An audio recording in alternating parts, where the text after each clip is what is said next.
Hey, and welcome. This is the first episode of the Heavy Sweater podcast. My name is John King, and I'm so stoked to be getting this out finally. In the beginning, I just want to let you all know that this podcast is my way to give back to something that's given me life experiences and helped me grow up in a way I didn't think would, if that makes sense. And that's the heavy music scene on a local level.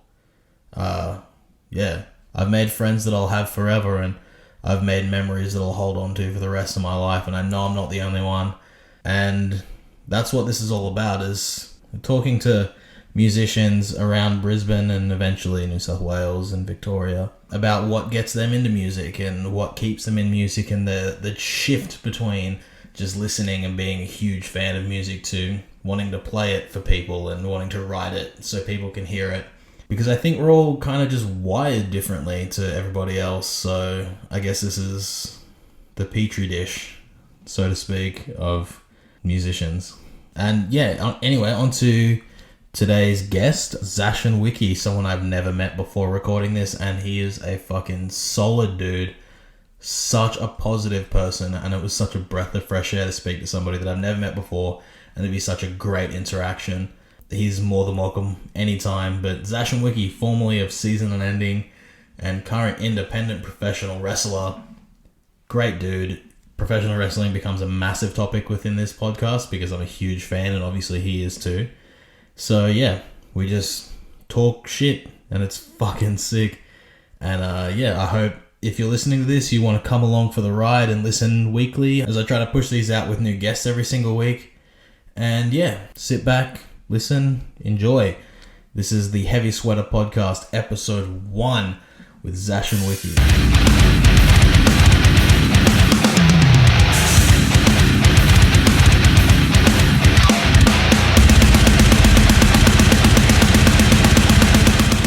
Hey man. Hey bro, how you doing today? This is the first time we've met. It's so sick. We'll just get straight into it. Yeah, and absolutely. talk about the music for you. So, you grew up on the Gold Coast, you were just saying. So, that's fucking rad. Yeah, like, I'd say a lot of my music experience comes from, even when I was living on the Gold Coast, more Brisbane stuff, coming to Brisbane shows. Yeah. They're probably kind of when I was getting into the scene down on the Gold Coast. We had places like Shed 5, Expressive Grounds, a couple like older school venues. The Beer Garden still had metal and hardcore shows on Thursdays.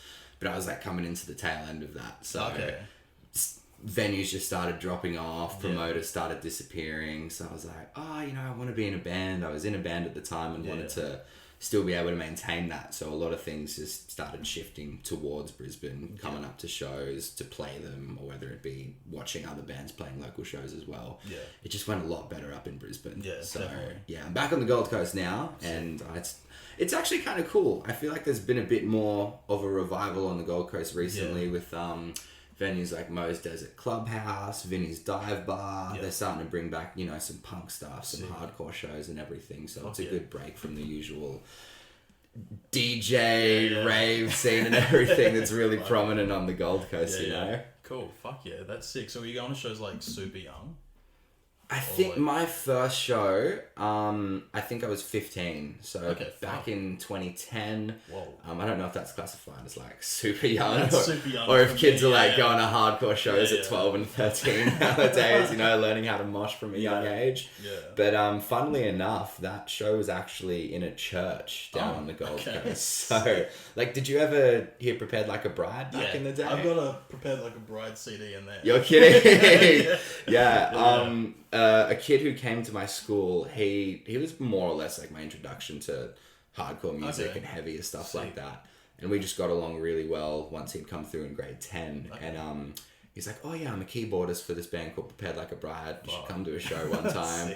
And I was like, whoa, but listening to their music and watching hardcore shows on YouTube and seeing mosh pits and stuff, I'm like, who is this kid? Like, am I going to die or get a broken nose or something at this show? So with them being a Christian band as well, with their messages, and as well, now that I think about it, that show I think was like an all Christian metal lineup kind of thing. fit the church venue really, really well. Yeah, yeah. But I also do feel as though like Christianity within heavy music was quite prominent back then. Yeah. So it was still cool for them to be able to get a full lineup of people, Yeah. have it at a church. There were no issues, still had a fun mosh pit and everything. That's like that. Fuck yeah. But Plab was my my first heavy experience, and I'll never forget that. I'll never forget that. Insane. So that's where it starts for you. There was like nothing like rock or emo or anything. Oh, we can go back further. Yeah. All right. Let's go old school. Right to the beginning. I'd say when we put it to like the hardcore, metalcore, that kind of stuff, that was the start. Like a bride, yeah, Dad grew me up on Metallica, sick. Iron Maiden, Cool dad. Slayer. Yeah, man, I had a really cool, like, typical, metal dad. Yeah, sick. Red Hot Chili Peppers, which is different sort of that kind of Yeah. stuff, but that always sticks with me from Papa. But yeah, like I had heard of bands like Parkway Drive, Bullet for My Valentine, Treyu, and all that sort of stuff, but honestly, the vocals put me off. Okay. Initially, I was like, man, why? Just the typicals, oh, this is dumb screamo or rah-rah devil music and this, that, and the other. And then once I had that opportunity to attend a live show and see, I guess, what the performance was like, how fans and stuff are reacting to it that are at the show, I was like, oh, okay, like I started to understand it a little bit more. Sick. Drew me in, had me coming back, and now, like, I love going to local shows now all the time. All the time. So it was like straight up just dad metal and then just prepared like a bride. Yeah, man. Dad Like metal, sort of prepared like a bride stuff, and then the bands that I mentioned before, Parkway Drive, Bullet, etc. Turned around. I then went and like re-listened to those bands. I'm like, oh. No, okay, like now that I have that understanding of how the music works and why people are so sick. into it. I was like, this is awesome. It just made it way more accessible to me. Something just kind of like clicked in my brain over it. I don't think it was for my birthday that year, but I just had gotten a gift because my parents like, oh, he's going to shows now. That's cool. Parkway Drive released Deep Blue. Okay. I came home from school one day and my parents were like, hey, we got you this CD. And I was like, sick. Whoa, awesome. So and sick. then just started frothing it from there. And then as well, one of my biggest bands from that time is Avenged Sevenfold. Yeah. I feel feel like every teenager does that. Yeah. They just fully get into Avenged for like a year and a half and then it's gone. Yeah. And like, I feel as though, as you said, like every teenager gets into it. You really get into Avenged Sevenfold. 100%. Fingerless gloves and everything. The whole deal. I was like, I want tattoo sleeves. Pretty sure like I bought a pair of aviators as well to wear around. So good. And my dad's just like, I'd gone from listening to all of his music basically to all this new age metal that everyone's listening to, and he doesn't like it at all. I feel like Avenged is like the closest thing to a dad metal band from now. Yeah, they have a really good, what's it sound like a blend of those genres. Like now that I listen back, just at the time I thought this was cool as, but I'm like, man, this is dad metal as hell. Except their first two albums, they're like pretty hardcore. They're getting around with like Bleeding Through and 18 Visions and stuff like that. So it was like super heavy. Yeah, and I think that like it also took me a while to get into that older stuff because I think I'd gotten into them around like around their self-titled, but like I could still listen to. Best thing they've ever put out. Man, 100%. Avenged Sevenfold self-titled is so overlooked. It's so good. And like I can understand why, because City of Evil is just like it's a huge banger album, but I feel like it's got a bit more filler than self-titled does. It's like 4 strong tracks, then filler. Yeah. Self-titled is just like underrated hits. Yeah, and like their singles are huge. Like after like Almost Easy, Almost A Easy, Little Piece of Heaven, and then there's like Brompton Cocktail. Brompton Cocktail is the best song they've ever written. That was, honest to God, like 100%. I was obsessed with Avenged, and then I got obsessed with Brompton Cocktail. Just that like bongo intro on stuff. It's just like so cooked, but it works so well. Yeah, and then they do that sort of shit with A Little Piece of Heaven as well. Like it's this big gets all the attention. Operatic necrophilia piece, basically, and you're just like, this is like if it ever just comes on my shuffle, I'm like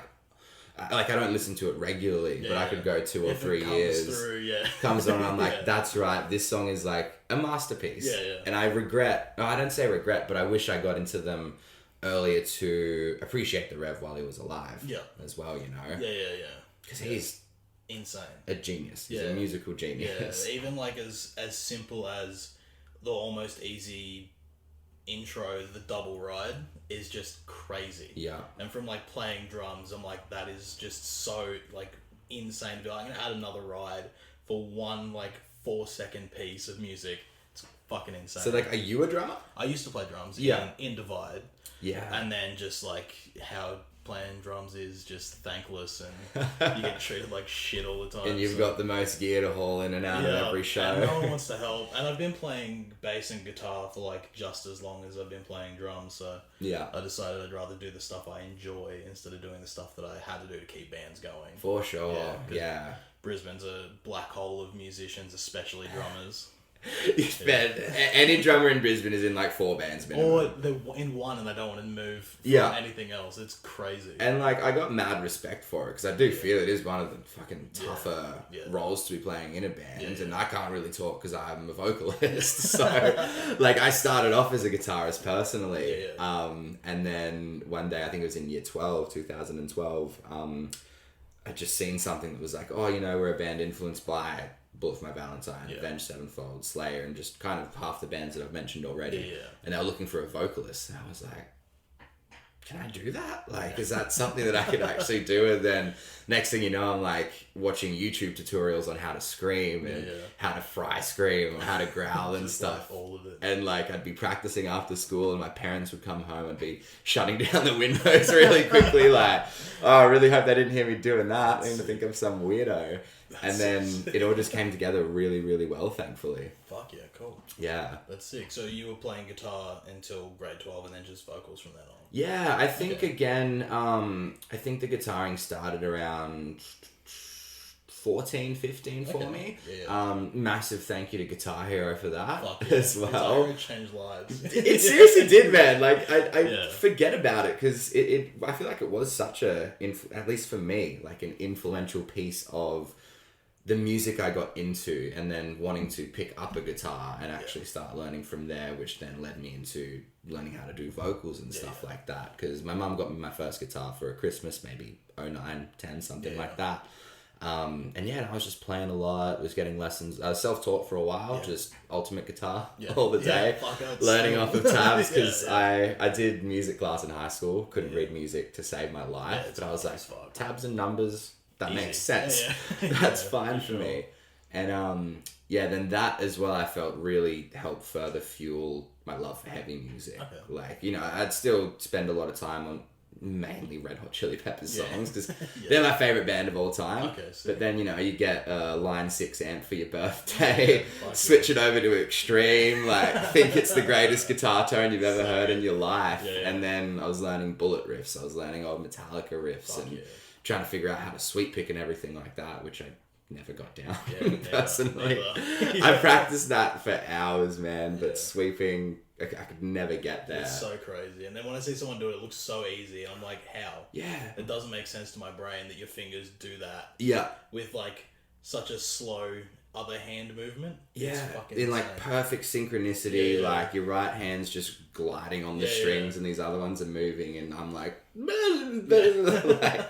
just terrible. So it became and I guess I feel kind of lucky being able to be a vocalist in a band because even though I felt I was quite competent in learning other riffs and what other people have written, I can't write my own music to save my life. There's a definite big gap in between like playing other people's music and writing your own. I think you have to start from a young age to like get out all that I'm going to copy what I've seen in other songs to be creatively free later on. Without a doubt. And like, I really struggled with that aspect of it. And then I guess as a kid as well, like I always I liked reading, I liked poems and things like that. So I'd have my own, like, just in my own time, an outlet for, like, I liked writing. I'd like, write a poem or I'd just write short stories and stuff like that. And I'm like, cool, this is actually a transferable skill that I'd be able to take over into vocals. Something I feel like I don't struggle with, even though, you know, I just wrote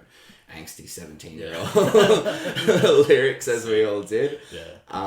So having that made me, I guess, transitioning into a vocalist role a lot more comfortable, because if I said to a band like, oh yeah, I play guitar, like is there a spot open? And I Yeah. played with them. Yeah. They'd be like, cool, what can you write? Yeah. And I'd just sit there like, Nothing. man, you could put a gun to my head and I'd probably just start accidentally like copying an Avenged Sevenfold riff Just without alternate knowing. picking. Yeah, 5, 7, 8, just a Parkway riff probably. So good. I still write like that now. Like Yeah. 2, 3 and open. I'm like, that's heavy. Well, man, it's a working formula. You know, Yeah, bands yeah. have made a lot of like fuck hits and everything off of being able to write simple stuff, but yeah, it wasn't for me. And then was with my Gold Coast band for, I think we were together maybe 2 years, so nothing major, but did have a lot of fun while we did it. And then that further allowed me to embed myself into the scene, I guess. We didn't play in Brisbane too much, but from the gigs that we did or from people coming through, that then formed friendships for me that I feel were vital to keeping me around in the music scene.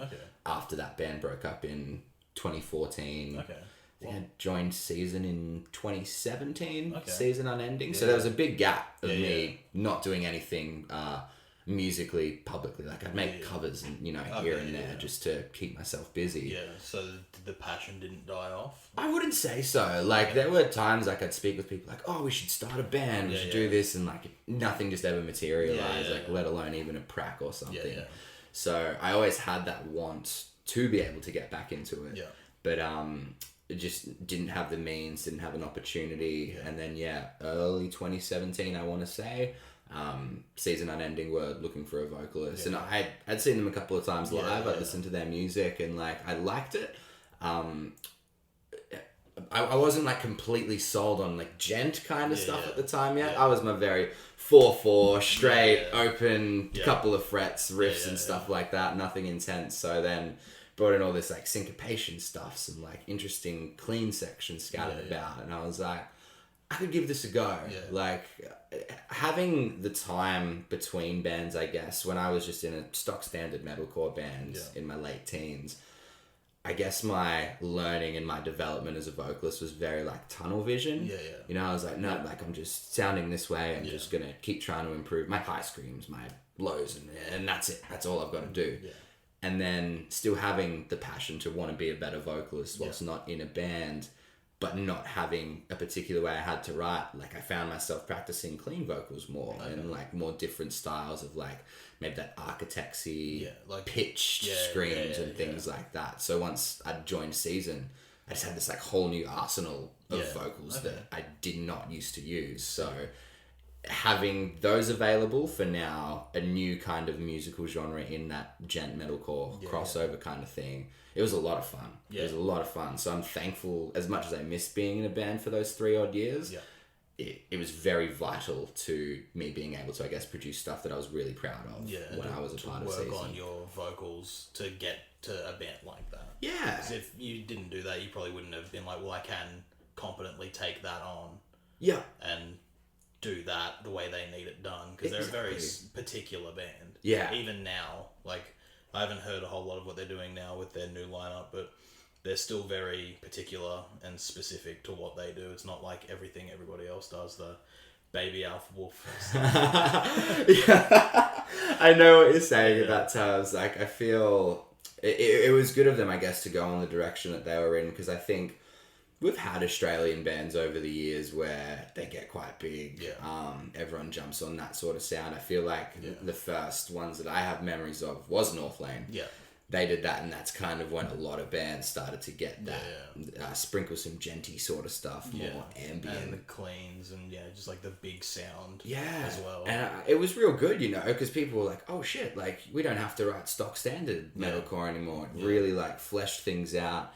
And now, and I don't mean it in a bad way at all. Like the baby alpha wolf comment is like, it's totally apropos. Because they're the new North Lane. They're the new band that everybody wants to be. Because they're doing what they're doing. Understandably so. So successful. They're killing it right now. You know, like they've produced a sound that, you know, might have been around from bands like Sworn In or whatever it may be from a couple of years ago. Alpha Wolf fine-tuning it so it's definitively Alpha Wolf. You know, you can listen to one of their songs and go, that's Alpha Wolf. That's them for sure. And now it's just, again, not a bad thing. It's just the way the cookie crumbles. There are other bands that are trying to emulate that success to a way. So they're allowed to do that. Yeah. Absolutely. 100%. And then I just think as those bands mature as musicians, they'll go, cool. Now we'll be able to fine tune the things that we want to do, take those influences from elsewhere. And I do feel as though the last couple of years, I think the Australian heavy scene's in some pretty good hands at the moment. Definitely. Yeah, there's some killer bands coming up, as well as Alf Wolf, like Gravemind and Justice for the Damned, and like those bands are just killing it right now. Yeah, Polaris shooting into the stratosphere right now. Yeah. But like, going off the bands that you'd said, like I was going to mention Gravemind myself. Like they're on another level. Yeah. Like, I don't even want to call them a local band anymore. No. You know, like I don't think you can. The level of success they're pulling, and like, have you seen them live before or recently? No, not recently. Yeah, like they've just stepped it up a huge game, and like, I don't want to blow smoke up their ass because I'm mates with them. Like, really good dudes. I actually got to drive them on like one of their first like interstate travels and things like that, and I was just like, oh my god, these guys are so nice. And then like my housemate at the time actually played Gravemind almost religiously, and I was like, oh dude, like I'm driving Gravemind. It's like, what, that's not fair, like you don't even listen to them, what do you mean? So good. And then I saw them live and I was like, okay, like killer band. And watching their progression over the past, it'd be almost 4 years now, from like that, where I don't want to say stereotypical deathcore band, but more just in that deathcore genre to evolving now to, I'm not going to name a genre because I'll probably get it wrong, how they want to be classified, but it's incredible now. Like I've seen them 3 times this year, I think. And they're just really out, like you can see them and go, oh yeah, like that's incredible, and see like another, maybe like a strong other local band or maybe even an interstate act, and there's a huge gap in quality that they're able to bring. And we're getting that with a lot of Australian bands, like where I'm going to gigs and I'm getting the feelings that I'm feeling when I go to see Parkway, when I go to see Bring Me the Horizon, even though it's not a huge stage show, like my blood's pumping, like I'm just so into it, getting lost in the music, you know, whereas at 17, 20, whenever it may be, I'd like be watching local bands and just like, oh yeah, I'll have a little mosh, you know, and just like, cause cool, it's a breakdown. And now I'm just getting like 30-minute sets where I feel so engaged from the music from top to bottom. So Australia is in a good place. And Europeans love Australian bands as well. So once these borders open back up and we get to some kind of normal thing, I think that's going to give wicked opportunities for, like, I think Alpha like did have a tour planned. Yeah, it was like insane to see. And then Justice for the Damned got a Kubla Khan and I Am TX tour. Which would have been stupid heavy. Yeah, that's like a couple of body bags each show. For sure. Definitely. And then like, you know, they've got their big opportunities. I think Gravemind had a Europe tour planned as well. It might have been with Fit for a King off the top of my memory. And then I just feel like there's a lot of bands that will be able to get cool opportunities like that. Like another one mentions Pride Lands, another great Melbourne band, just got signed to Resist or Rise. I'm gonna get either mixed up, but that's gonna blow the door open for them for opportunities. Sure, So I feel like COVID had its silver lining, I guess. Even though shows couldn't take place, we couldn't have everyone getting together and stuff. From an artistic and creative standpoint for bands especially, it gave them chances to write really good music, to reflect on the state of the world and be like, cool, how are we gonna portray that through art? So now, because of how the past 12 to 15 months have transpired, like I think we're just sitting on a little hot pot of like bands that cool, once it's all ready to go again, just explode. They're going to be getting out there. And like I think eyes are really going to come to Australia once we can get that going. Which would be sick, because there's so many like underrated bands to come from Australia, especially Brisbane, and then they just don't get the attention elsewhere. Like the Gift Horse is one of my favorite bands of all time. Just like insane, like not even like a crazy like heavy band, just like good music that like hits somewhere else. Good. Yeah, it's like crazy, but they're not around anymore. And like thinking about it now, like they should have been way bigger than what they were. Like they should have been on the level of like Amity and Buried in Verona back in those days. But they weren't, and they really should have been. So had they been around for a while? They were around for like a fair while. Their vocalist, ended up committing suicide a couple of years ago. Oh, tragic. Yeah, which is pretty hectic. But Matt from Via Studios. Oh, Matt Back. Yeah. He used to play guitar in them just before they broke up. Right. Yeah. And when I found that out, I was like, what the fuck? Yeah. I was like, this is crazy. I never got to see them live because I wasn't going to like local shows then. Like, from your story to my story, it's like crazy different where you were going to shows from a younger age. And I think my first local band I ever saw was Vitals. Really? Being as an Ocean and Savior. Okay, They opened that show. Yeah. And I was like, what the fuck is this band? Like, they're crazy. And then I was like, oh, they're Vitals. Sick. Cool. And now Nick Huggins is like doing crazy stuff with his new band. So good. It's gnarly, man. Yeah. Like, and it's weird going back to Matt, like, how people in bands and stuff just slot into like little, like, you know, from him going from the Guitars and then now he's running Via Studios. Yeah. And his guitar shop upstairs. It's the only place I take my guitars to. Yeah, he's a legend of a So dude. good, yeah. Shout out to Matt Back and Via Studios. He's a weapon. Great guy. And then like Sean from Thy Art Is Murder, like I went to just record, like I had a chance to just like write some stuff with a friend who he's a real good guitarist and makes his own music, and he hit me up end of 2019, early last year maybe. Just, oh hey, do you want to do some vocals on a track? Like I'm looking at fiddling around. I went, cool. Hit up one of my friends it's a place called Sledgehammer Studios, run by Dan Field. And I was like, cool, yeah, I'll pay for whatever, like I'll come in, just like I wasn't like, it's nothing majorly serious where I've got to have this down. I just wanted to go work with some friends, you know, and just have a little bit of a chill vibe to it. Yeah. And we get there, and Sean from Thy Art Is Murder is like also like a co-owner or has a part in that studio, and I'm just like, what? Like, what do you like? Do you know who you are? And I'm just trying to sit there like, okay, just like act fucking normal, and you like let us in, had it all set up, and I'm like, okay, sweet. Like, you know, these people who do like such great things, they are totally normal people that have their side hustles. Yeah. And it's cool, I guess, to have that, because then you know you're with someone who knows what they're doing. Like Matt's been doing his shit for ages now, so you're in good hands. If you need a guitar service, you need to ask him about things, and he's got that knowledge. And then me going into this studio, I'm like, oh, because Sean has this affiliation with it, like I'm obviously going to be using good gear, like I'm going to be using this, that, and the other, and I felt confident in being able to pull something out of it. And then funnily enough, actually going back to earlier in the conversation, my guitar teacher at school, he had his own studio down on the Gold Coast, and he was recording bands like, how am I forgetting this now when I tell the story all the time, recording bands like Carnival and like Dead Letter Circus and stuff. Now he's the guitarist for Dead Letter Circus. Oh, fuck. And I just look back on that and I'm like, man, this guy like taught me how to play guitar. Yeah, like that's crazy. It's so weird. He was always super talented. Like I thought I was fine for being a self-taught guitarist for a little bit. And then he's like, no, here's like some good picking techniques. Here's some like ways to write riffs, and here's better ways to play songs that you already know. Yeah.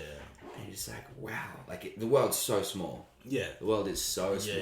Yeah. Like when I was playing drums, similar to that sort of vibe, going in and being like, just looking at like drum stuff, and then the guy that was like the drum guy for this music shop in Nambour called Shake It Up Music would just come over, and I was like, oh yeah, cool man, yeah. And then I realised it was Ryan from Signal Firing Squad. No way. And I was like, when I like it finally clicked, I was like, what the fuck are you doing here? Yeah, and now like I go in and he calls me Muffin Pumper and all this shit. He's just like an absolute legend, and he and I just have like these weird conversations that like sort of go nowhere.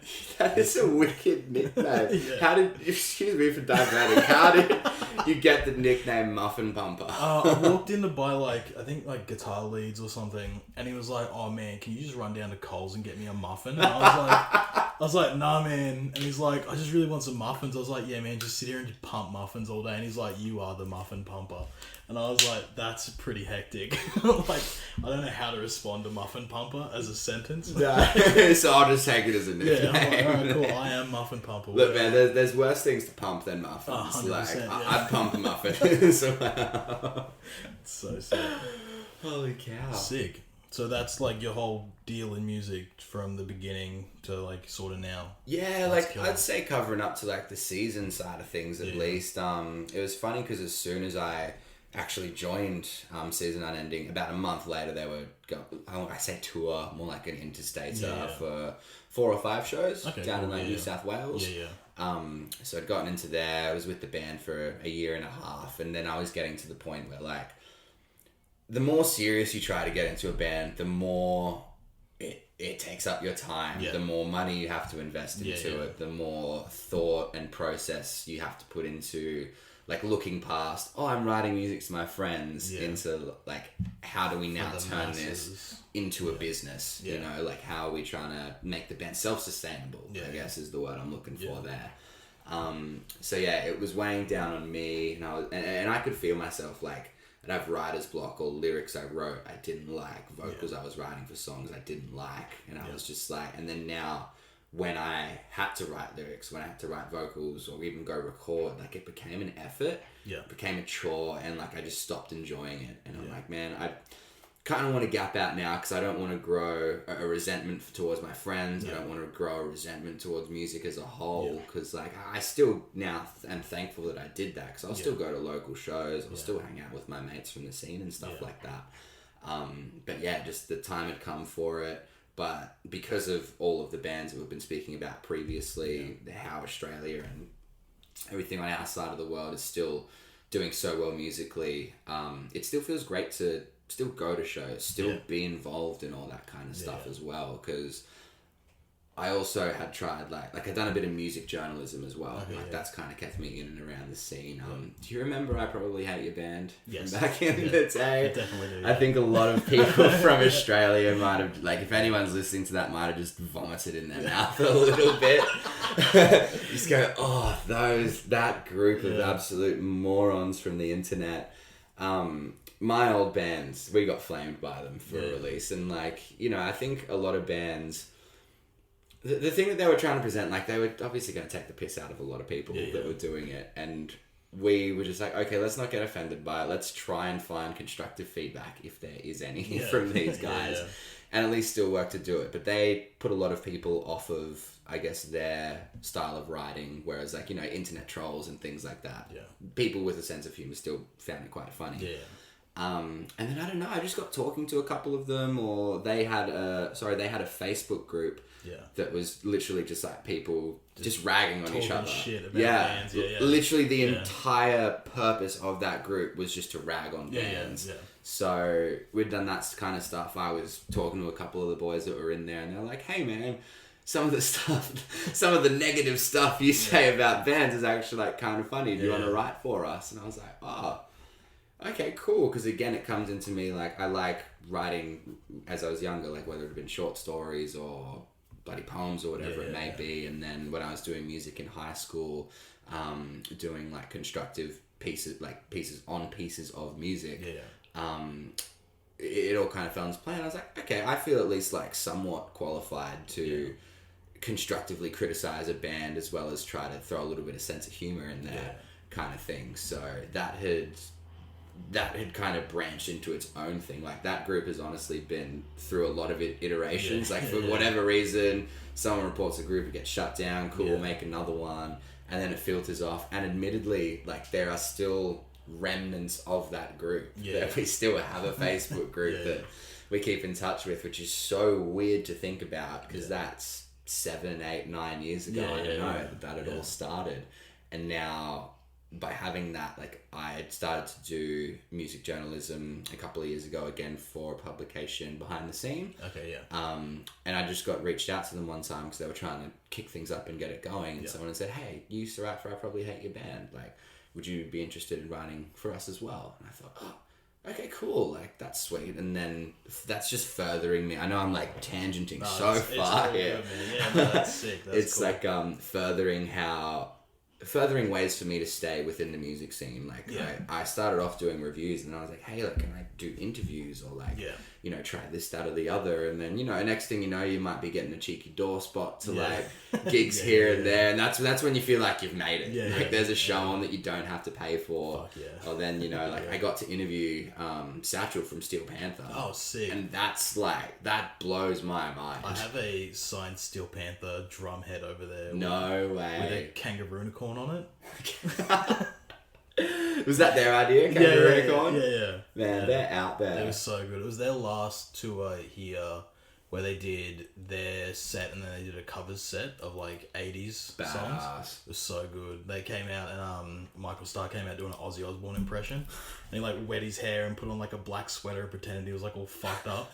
It was it was very funny. Yeah, and then like just being able to do stuff like that is just mind blowing, and like I feel as though there's always going to be a part of me that will stay in the music scene for the rest of my life, you know, because like not that you can owe so much to like a music scene, like let's say, but I just feel so like indebted to it for it's given me so many wonderful opportunities. Like I've made lifelong friends across the entire country.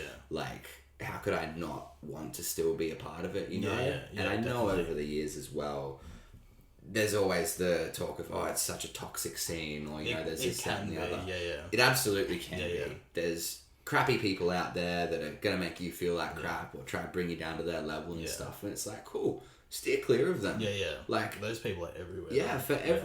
No matter where you go. It's in music, it's in wrestling, it's in hospitality, it's in all of it. So I just feel it's conducive to your own sanity and your own enjoyment, because I think for like every one toxic person there's like 5 of like the best people that you'll ever meet in your life. Definitely, you know? 100%. So whilst I see it from their perspective, it just makes me go like, man, cool, find new friends in the music scene, go find other people that you'll hang out with and start enjoying it, because once you can start enjoying gigs and everything like that, it's way better than just hating it and ragging on it all the time. Definitely. So, yeah. 100%. I agree completely. Like, where I was at in my old band, it was like, we're sort of around these bands that were just like nitpicking each other all the time, constantly. And I just was like, I'm going to come to shows, play, leave. I'm going to go home. I don't need to be around this shit. And then since coming back into it with what I'm doing now, I've met like heaps of cool people that like are down to have a chat. And even doing this podcast, like the goal is to surround myself with those people that are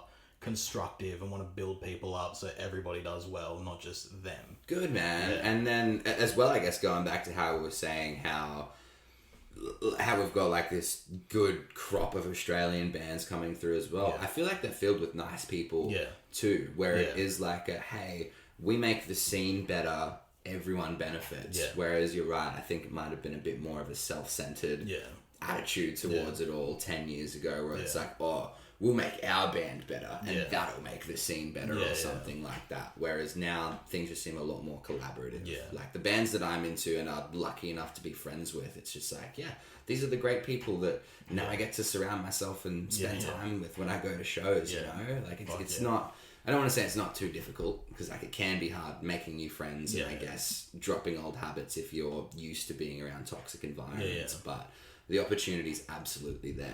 Like, you know, go talk to a band after you've seen them and say like, oh man, hey, great set. Next thing you know, you guys might have a 10-minute chat about anime or something like that. And they're going to remember you next time you come. So that's just going to give you better vibes when you go to shows, in my opinion. Yeah, and there's a difference between that was a really good set and the classic slap on the back, hey man, good set. Yeah. As a like little dig, and then you're like, oh, why you got to be like that? Yeah, I feel there's a lot more genuine people nowadays, which is really appreciative. And the ones that aren't are probably going to get figured out and dropped off. And I feel like that has happened over the past few years. I think there's been a lot of times of people who, I don't want to say didn't belong, but maybe had that negative impact on the scene, have slowly been filtered out, and like maybe there's still some sticking around, but it feels more like a community nowadays. Yeah, which I think it needs to be, because Brisbane died so hard at one point in comparison to Sydney and Melbourne. Yeah, where it was like all the shows that were going on were exclusively Brightside, Crowbar. Well, it became really saturated, you know, man. Like, because I'd played a couple of Brighty and Crowy shows like back in the day too, and one of the Brightside shows we did, I think 3 to 5 people. Yeah, and that was like a regular thing, but then they'd put on the emo nights and everyone would be outside and the band inside was getting nobody. Yeah, and then they come in when all the bands have finished so they can, you know, listen to Panic at the Disco until 3 a.m. in the morning. Which I get. I like doing that too. But now, you know, show attendance is up more, and I think that's because there is more of a community vibe where it's like, hey, even as fans, we can have relationships as friends with these bands that are playing. Yeah. Cool, I'm going to bring my friends along. Yeah. And then, like, the vibes are just so much better. Yeah. Like, I feel as though you're more inclined to have a good time when you're watching your mates do their thing. Yeah, definitely. You know, it's everyone really going, and, you know, you don't want to have a 30 minutes smoke break whilst bands are playing anymore. Definitely, yeah. So you just go and have a couple of drinks maybe, if that's your thing. Yeah. Have fun with your mates, and then watch your mates do their thing as well. So it's coming together really nicely. In my opinion. Which is great. And then seeing like Deadlights, She Cries Wolf sell out Triffid. I was like furious. Insane. I couldn't go to that.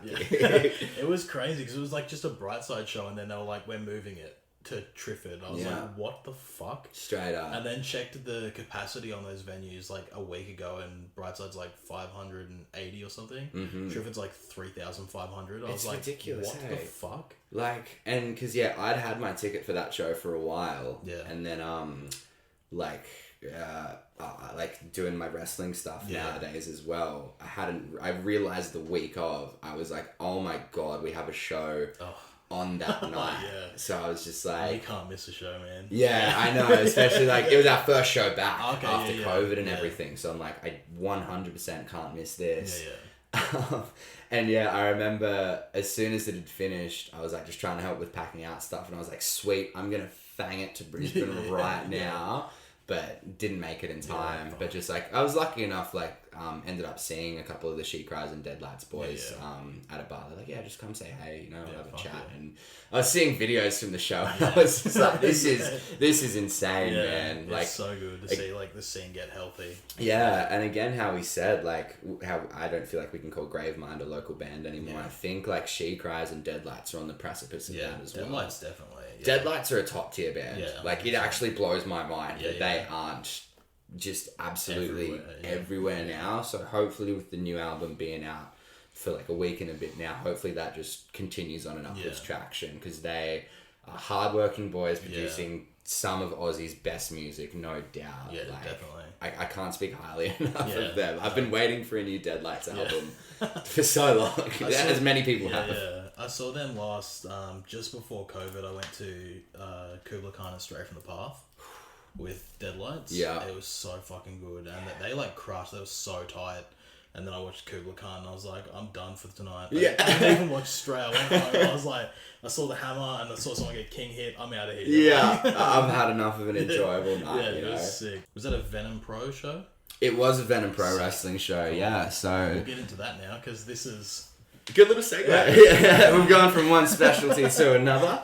I got 2 wrestling marks over here now as well. But I've been doing wrestling for around about 2.5 years now. Cool. A lot of training. And then kind of literally only this year I've started having matches and actually being on shows. Doesn't take that long for everyone to get into it. I'm a bit of a slow learner myself. But like being able to have that as a new creative outlet. Again, despite like I have such an intrinsic desire to like perform or be in front of people and be on a stage. I think there's definitely a certain breed of people that are like that, and they all seem to enjoy the same sort of things. Yeah. Well, that's it. And the metal to wrestling crossover is so good, especially independent wrestling. Yeah. Legit, man. And then, like, you know, you hear about things like Andy Williams from Every Time I Die. The fucking Butcher. Yeah. I kid you not, I was just listening to The Butcher and the Blade on Talk Is Jericho on my drive here. Good. It's so good. I'm so stoked that Pepper Parks has finally got a gig. Yeah, man. Long term. A good gig. Sick. Yeah, like, and they were talking about that, like, of Pepper doing it for as long as he'd done. So long, And then just finally catches a big break, you know. On like a lower level than like other people, like the Ring of Honor guys in like 2005 and stuff. You never heard about Pepper Parks then. No. And he was just like crushing it. Man, I'm pretty sure I hadn't even like heard the name until he was like signed and everything. Yeah, I heard about him like when he went to Impact as Braxton Sutter, but then that was about it. Like, then he left, and then I just saw him pop up with Andy, and I was like, oh, cool. Yeah. That's Andy from Every Time I Die. That's pretty sick. Yeah, because I was showing a mate, like, something once, and he's a really big Every Time I Die fan. And I'm like, oh, yeah, this is, like, the wrestling I'm watching. He's like, that's fucking Andy Williams. Like, what the hell? And I was like, oh. And then, he's like, I knew Every Time I Die, but I'm not, like, I don't know, like, all the names and everything like that. And I was like, wow. That's really cool. And then, you know, as you said, there's a really common crossover between wrestling crowds and metalcore crowds, or just metal, heavy music in general. You know, like, there's so many people who, when I'd go to local shows a couple of years ago when I was in season, would always talk about wrestling. Rock up the shows, too sweet each other. 100%. Like, you know, talk about whatever pay-per-view happened on the last weekend. So, you're right. Like, and then a lot of people that I wrestle with, like, there's some that are previously in bands or that do go to local shows, listen to heavy music as well. And it's cool having that crossover. And to dive, I guess, into it with the fun stuff that Venom is doing at the moment. I know that a show coming up with a crossover of exactly, its own, which is great to see. It's perfect. Like I know as well. Actually, this was again for a while, probably for the past 2 years. We'd always talked about, like, I'd had friends like, oh man, I wish we could have a show of hardcore bands, of metalcore bands, and like have wrestling between sets and sets between matches and everything like that. And it always seemed like a pipe dream. Like, I'm sure maybe there's places over in America and... I think Blackcraft Cult had their promotion. And they had a couple of bands play there. Cool. Cool. Because, they go hand in hand. Like, they just totally go together. Like, it live music brings that energy. Live wrestling brings the energy. Especially the wrestling we probably watched as kids, like the 2003, 2002, like, Ruthless Aggression era. It was always, like, Limp Bizkit and Cold and, like, just heavy metal bands. And you, like, didn't realise until growing up that, like, it was implanted early to listen to heavy music, which is sick. It's been tailor-made for us. And then, like, SmackDown versus Raw soundtracks as well. Megadeth and shit on it. Some of the best, 3 Days Grace, some of the best gaming soundtracks of all time. And, you know, it's always been sitting there that there did used to be, actually, a few years ago when I was in season. Did you ever go to the New Globe Theatre? Yeah, 100%, all the time. We played so many shows there. And I used to watch wrestling there. I think I watched Rip Riley and Tim Cade in a hardcore match. Yeah, man. And they're still kicking. And Mark Davis. Yeah, true. Yeah, I have a Mark Davis shirt and he high-fived the shit out of me so hard. I thought I broke my hand. And then he moved to England and was doing Aussie Open with Carl Fletcher. Yeah, so I was like, that's so sick. Yeah, dude. And, like, because it used to happen all the time where they had the room where bands would be playing on their side. And then there's wrestling going on in the other room.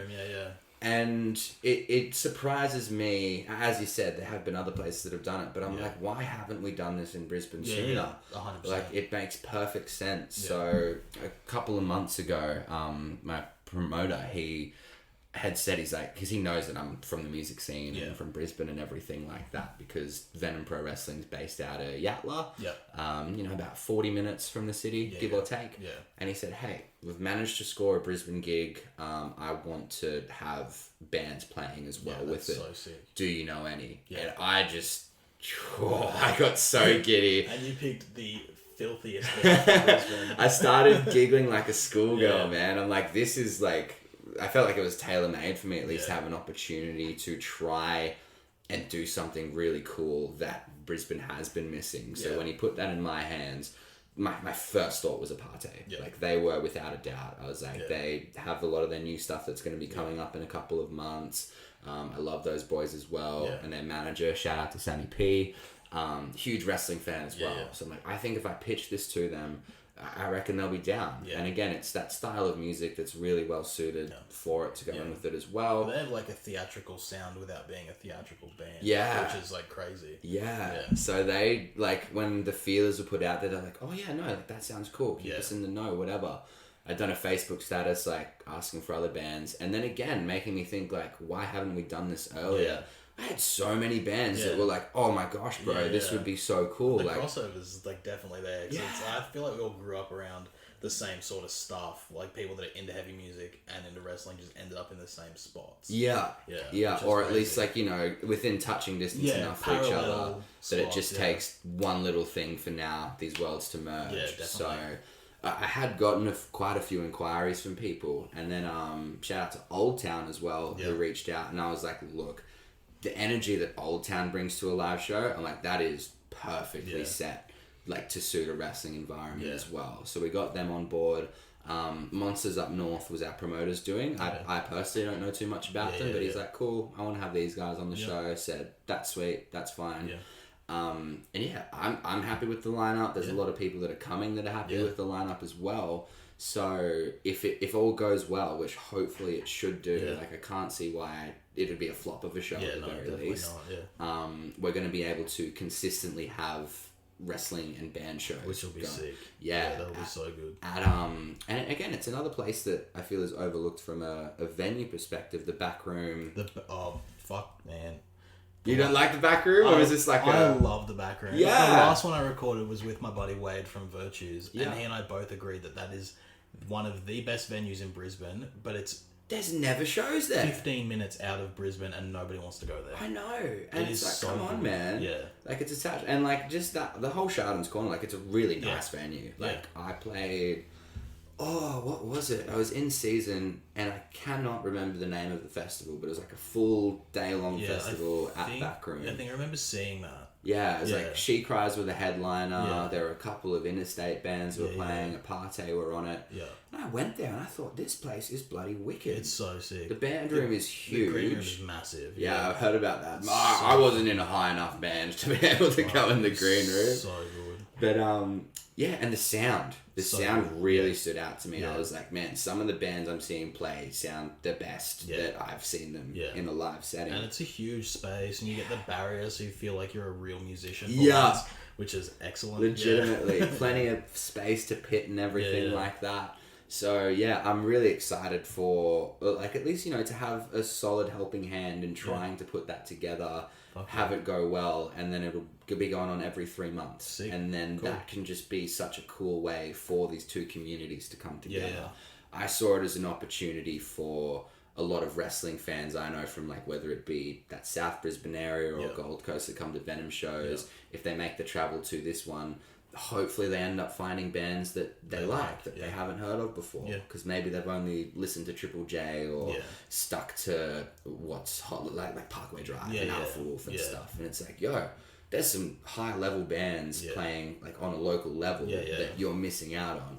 And on the contrast, like there could be, because again I said I know that there's a lot of people in the heavy music scene that like wrestling, but don't go to local wrestling. Independent wrestling. No. They don't look past the 2 big promotions. Yeah. I'd say 4 big, because I like to include New Japan in there. Yeah, good on ya. Excellent. Excellent. But yeah, so I don't think many normal wrestling fans look at an independent level, look deep enough to find out who a Adam Brooks is, or a Tim Cade, or a Robbie Eagles. Maybe. And then again, it's how we were saying before, how I feel as though there's a lot of bands that like have grown and developed and doing really well in Australia.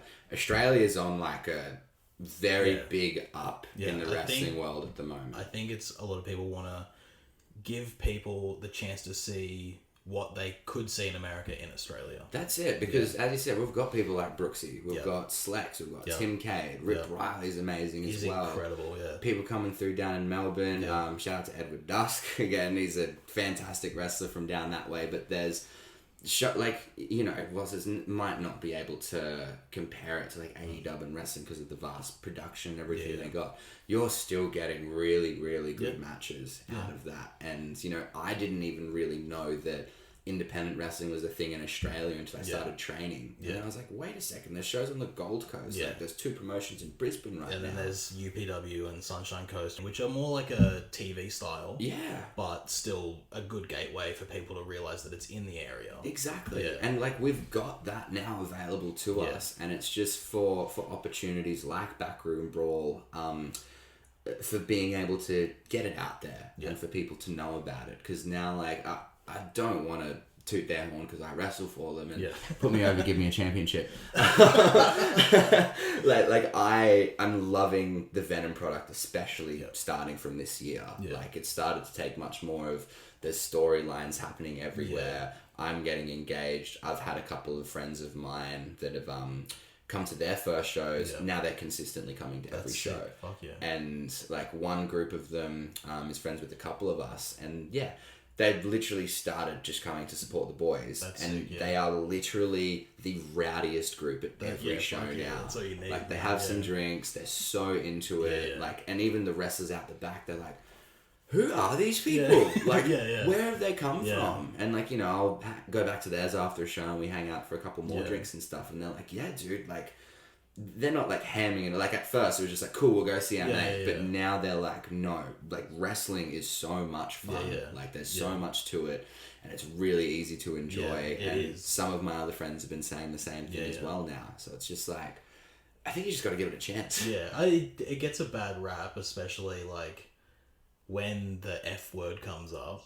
Yeah, which like I've never been a fan of, and like when you tell people you're into wrestling, they're like, "Oh, the fake stuff," and you're like, "Hold the fuck up!" Like, come on now, bro. Let's not go there. Yeah, we'll go like work, but not fake. We won't go there. And like, it's hard to understand unless without giving it a go. Yeah. I can watch like literally any product. It doesn't matter if it's like Japanese or deathmatch or lucha libre. Like I watched Jay White Tanahashi for the Never Openweight. Yeah.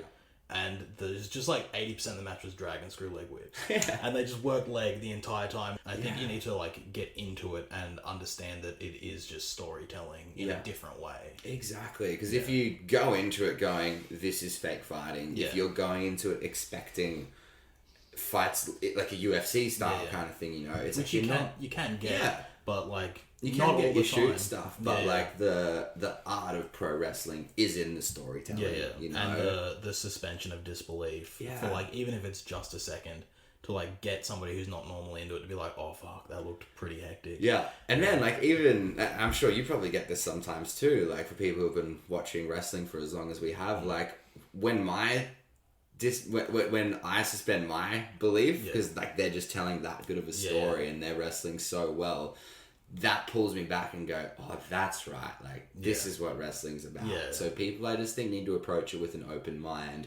And I've had people like be apprehensive at first because you know I had friends come over. Oh, I'm watching wrestling. Like come down, and they're like, I'm not really following it. And then after a couple of visits, that like, you know, they're, oh man, what are you watching? And then like they're sitting down and getting into it in their own way. So it's a really weird world, but I think once you give it a chance, like you'll get these emotions and stuff that you can't get from places like UFC or boxing and stuff like that. Yeah, definitely don't start with the Monday Night Raw though. No, we'll skip Raw. Can show you a bit of SmackDown, probably some AEW. AEW is like where I'm at. Today's Double or Nothing. It's the first AEW pay-per-view I've ever missed. So I've watched literally all of them as they happen. I literally made a joke to my group of, because like I'm in a little like wrestling group on Facebook with interstate mates and stuff, and they for like pretty much all pay-per-views we always have like comment threads of like going along with it. Yeah.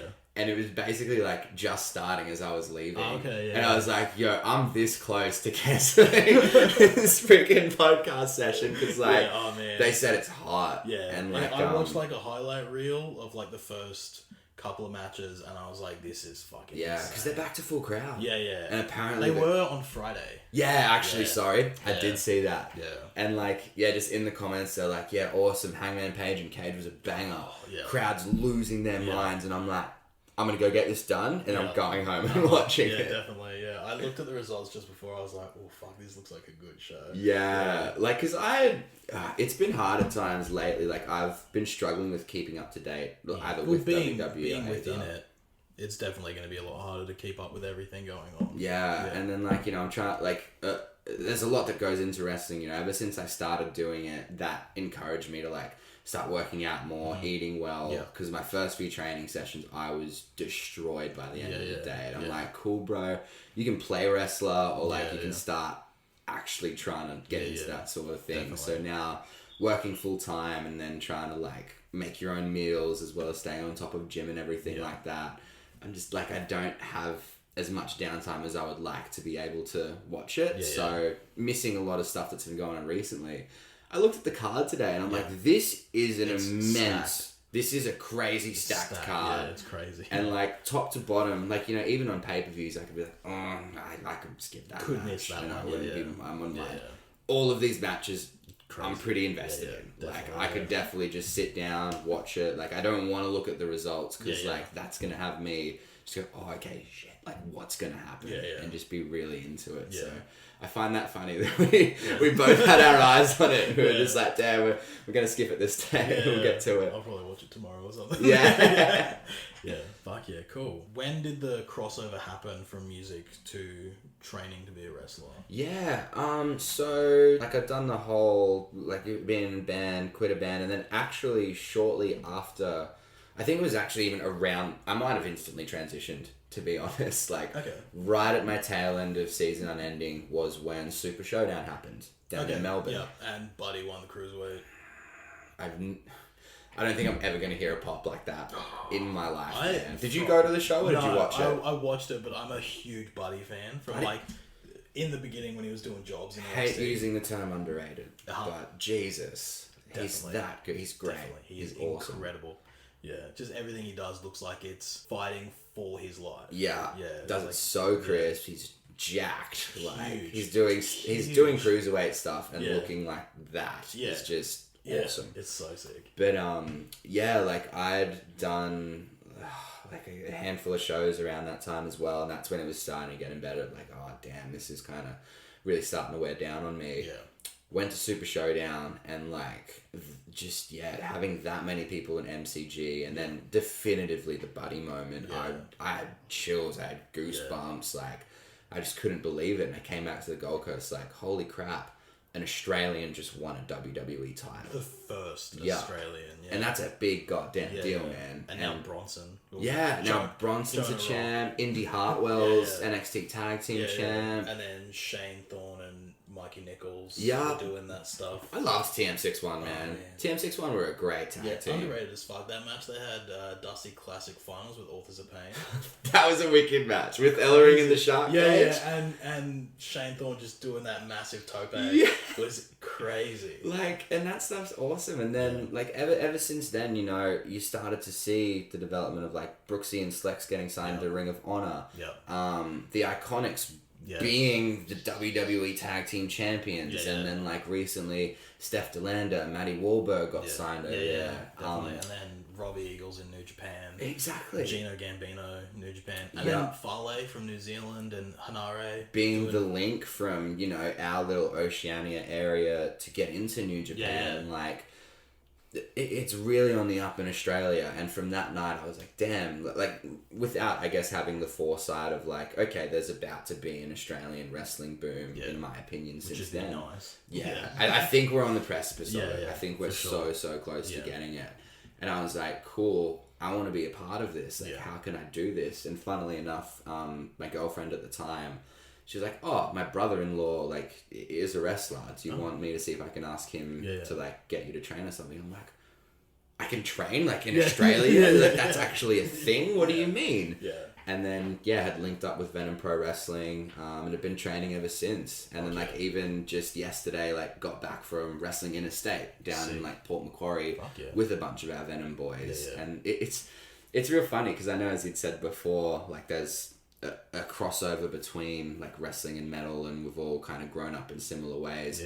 The similarities are really very interesting too. Like, just going into state to wrestle, exactly like being on tour. You know, you go in, you perform, you say, oh, hey, cool, nice to meet you, and that might start up your network for then playing a show back here in a couple of months' time, later in the year. Finish the show, go sleep on someone's floor, eat Macca's 5 times on the same road trip, you know? So it's cool, because transitioning into wrestling, I feel... very serendipitous. I feel it came at the right time. Like, even though maybe if I could have I do wish I got into it when I was younger, so I'd be more experienced than I am at the age of 26. So I'm like, nah, clock's ticking down on me, man. Like, you could just be the new my knees are starting to get a little crunchy. Be the new DDP. Start late, hopefully still get a good rub one day. But I think having that experience of working in a band, especially from a performance aspect of, like, you know, you're putting on a show for people, and then how to interact in a professional manner, because you've got to do that in a band as well, you know? Those are all very transferable skills over to wrestling that made it a lot easier than if I went in at age 20 and was just like, what am I doing? I haven't got put in the deep end. Just dive in, and I don't know how to talk with people my age. I don't know how to maybe even take constructive feedback and without taking it as a personal attack or something like that. Whereas now I just feel comfortable. People will talk to me like, oh, hey, you know, this, that, and the other, or if there's any, you know, for lack of a better term, heat, or if people aren't getting along with the experiences I've had, like, as a result of going through that, it's way easier to brush off. Whereas I feel like it could have affected me a lot more back then. So really thankful Yeah, to be able to. That's only going to benefit you in the long run, really. Yeah, and I'll also say it has a similar performing aspect and makes me feel more comfortable going out in front of people. That's not to say I don't still feel nervous as crap going out to a match. I'm still oh, this is whoa, still very new to me, very fresh for me. How's it gonna go? But I feel as though having performed in front of people before, I'm oh, okay, I know at least how to work a crowd, or get people hyped up and make them excited for stuff, you know. And then being a vocalist as well, I've been told I'm able to project really well. So for selling or whether it be trying to talk some trash or something like that, I'm naturally just yelling as it is. And people are oh yeah, man, at least people from the back can hear you and stuff which that. So you got to be able to. One of the advices that I've gotten from someone is whether it be in your body language or in your verbal language that you're using in the ring, you're always performing to the people at the back. Because people at the front, they're probably going to be able to see and hear you. But if the people at the back can see and hear you, then you're covering everybody, basically. Definitely. So you got to be loud. You got to be really eccentric when you take moves and stuff like that. So big. Yeah, this is oh, this punch would have just broken through a brick wall, you know, if it hit you, sort of thing. So yeah, they having it both as a crossover culture, things that are similar to it, and then being able to just smoothly transition to wrestling. I'm really grateful for music in that regard as well. Fuck yeah, that's sick. And what was the training like at Venom? Because I almost trained at UPW a couple of years ago. And then when I went there, it was kind of a weird experience. And I was just I don't know if here is for me. And then moved from the Sunshine Coast down to Brisbane and then lost time in trying to start up other bands. So that never really worked out for me, but I was almost about to. Yeah. So, how can you define weird? So when I went there, it was kind of I'd emailed it. I went there under Casey... Casey Stewart? He used to be Echo and now he's Adonis. Yeah. Yeah. So he recommended me there. He's for basics, that's probably your best place to go. And I was cool. And I'd already been to one of their shows accidentally. I was going to go to one in Brisbane at the New Globe and then ended up at a UPW show. Right. I don't know. They were running the same night in two completely different Did you just map the wrong address? And where am I? In someone else's car and they're all right, we're going to the show. And then we went there and then I was oh yeah, cool. And then we watched it and I was this is pretty sick. And then found out the other one was happening in the New Globe, and I was there's a guy called Combat Wombat. Dude, Combat oh man, I love Combat Wombat. Such a good gimmick. Yeah. It's so silly, but just awesome. Just so awesome. Yeah. So I went there accidentally, and then found out there was the school there in Biwa. So I went out there, and it was kind of just being told what to do, not me. And then he was so we only work TV style. And I was okay, that's a bit interesting. And then he was so what did you do before this? I was I used to play drums. And he was okay, and how do you think that's going to relate to what we do? Oh. And I was sort of the same sort of putting on a show thing. He's right. And I was okay. So it just kind of rubbed me the wrong way. I was I don't think he is where I should be. Yeah. I get, yeah. Okay. I guess comparatively from a training standpoint, from my first day, there's obviously the first day nerves. You know, you're okay, I'm jumping into an environment, I don't know anyone, I'm learning a new skill.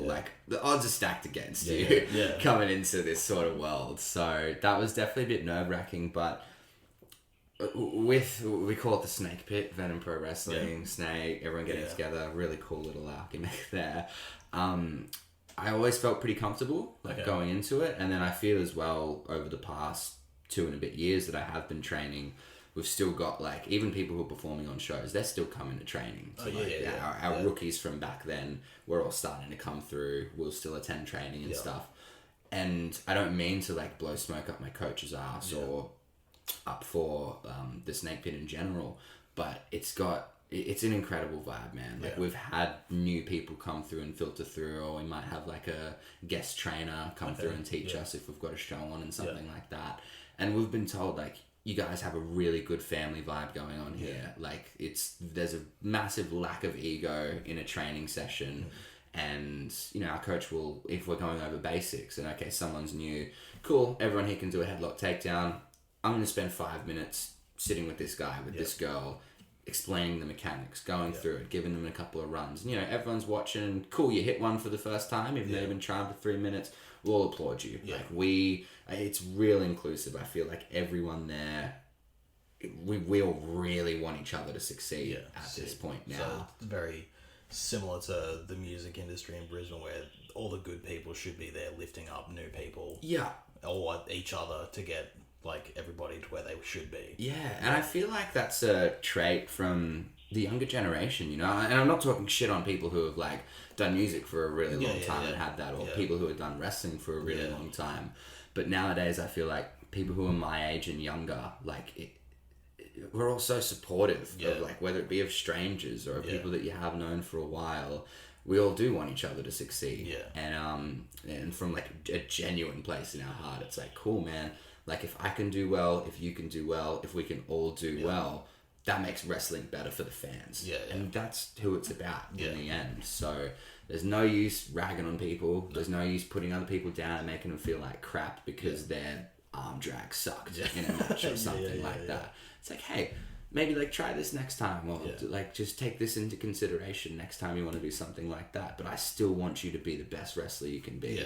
And like, again, I don't want to blow up the smoke of like my own promotion's ass, but receiving, because like I'd started to feel that way. I'm like, man, we've got a really good group of people. Like I hope that can translate to others as well. So when other people come through and said no, second I walk through the door and like, you know, you guys are all laughing and joking around and then encouraging me to do better, like I felt comfortable from day one, and I'm like, good, that's sick. That's what we want. When interstaters come to perform on shows, we want them to also feel welcome. Cool, this is a really great place. I'm going to tell my other interstate friends about it now, and we can just have a great wrestling network in Australia, you know, because it's going to be counterproductive if we don't lift each other up, which is exactly the same as we were saying about music before, like you said. High tide rises all ships. Definitely. I like that. But that's exactly what it is, you know? Yeah. Well, that's sick. How did you get into wrestling in the very beginning? Let's go. I love this story, bro. Yeah. It is still so distinctly embedded in my memory. I was 7 years old watching, like, I'm pretty sure I was channel surfing at the time, and the exact show was Raw Roulette. I can't remember the date. Was this the one with I think it was later Goldust and Regal, and they swapped clothes? Oh, potentially. They dressed up as women, I think, and I think they had like a ballroom gown. I vaguely remember this, and it's such a perfect gimmick match to do because Regal being such Regal, like proper, incredibly underrated. Yeah, dude, incredibly underrated. He's amazing. Yeah, and then you've got obviously the eccentric Goldust who would in this gimmick match thrive, and Regal being like, "Oh, what the hell am I doing in this?" Playing the perfect bad guy, but would have loved dressing up like that. Yeah, he's a brilliant heel. But it might have been that night. I just know that my distinctive memory from it is when I was channel surfing. I saw Kane, and I was like, what is this? Like, who the hell is that guy? Like, this guy looks amazing. Yeah. And it had kept me on it for a little while, and the match that ended up happening, like, I believe Kane and Hurricane were champs at the time. Christian Jericho, Jeff Hardy, RVD, and Bubba and Spike. Yeah.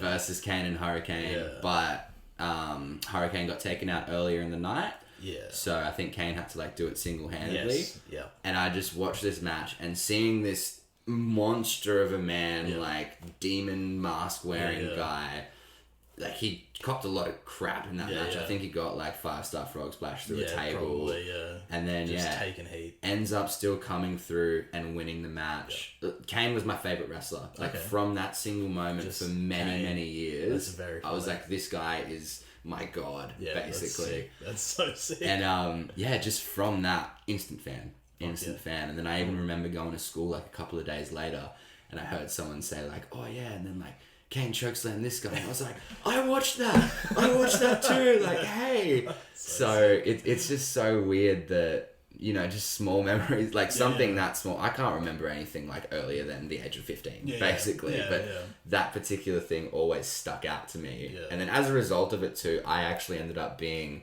more of a Kane fan than I was an Undertaker fan. That's fair. For a long time. That's fair, yeah. And not many people are like, I've probably met like 2 other people who are like, no, Kane was my boy, Undertaker. I think the people that froth Kane heavily. Mm-hmm. Yeah. Oh yeah, man. Mine's Big red machine, for mine's sure. Very similar. I was exactly the same channel surfing, and it was Ric Flair and the Hurricane cutting promos.